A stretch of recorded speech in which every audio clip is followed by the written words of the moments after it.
Genesis chapter 38, New International Version. At that time, Judah left his brothers and went down to stay with a man of Adullam named Hira. There, Judah met the daughter of a Canaanite man named Shua. He married her and made love to her.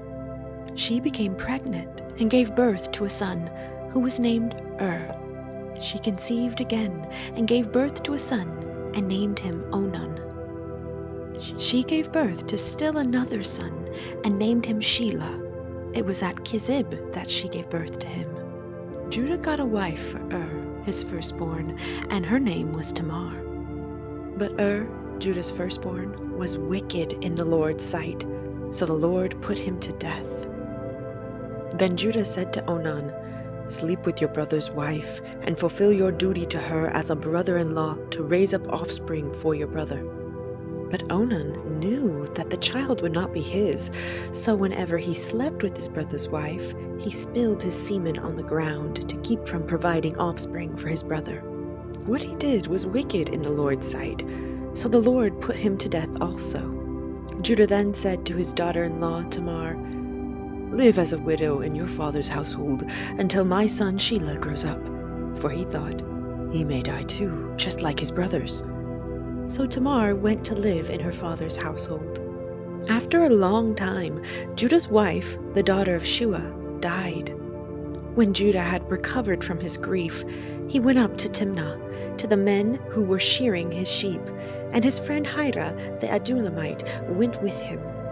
When Tamar was told, "Your father-in-law is on his way to Timnah to shear his sheep," she took off her widow's clothes, covered herself with a veil to disguise herself, and then sat down at the entrance to Enaim, which is on the road to Timnah. For she saw that though Shelah had now grown up, she had not been given to him as his wife.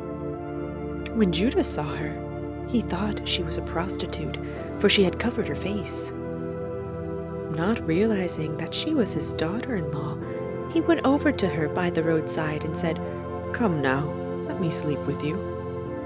"And what will you give me to sleep with you?" she asked. "I'll send you a young goat from my flock," he said. "Will you give me something as a pledge until you send it?" she asked. He said, "What pledge should I give you?" "Your seal and its cord, and the staff in your hand," she answered.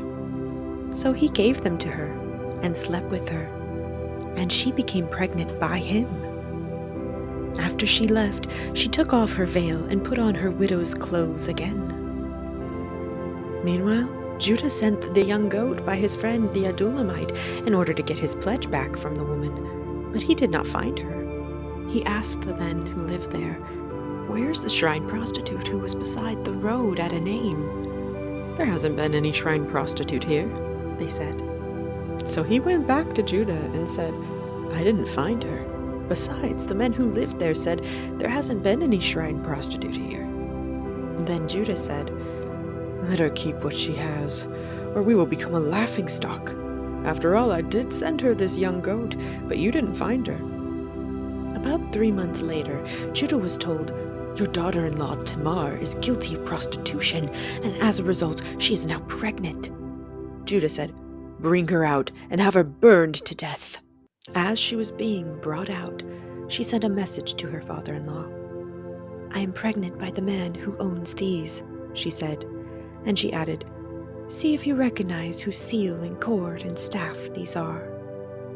Judah recognized them and said, "She is more righteous than I, since I wouldn't give her to my son Shelah."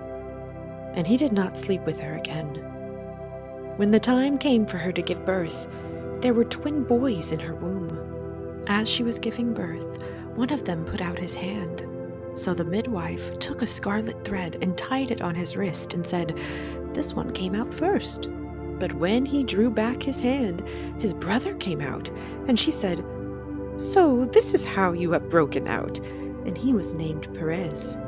Then his brother, who had the scarlet thread on his wrist, came out, and he was named Zerah.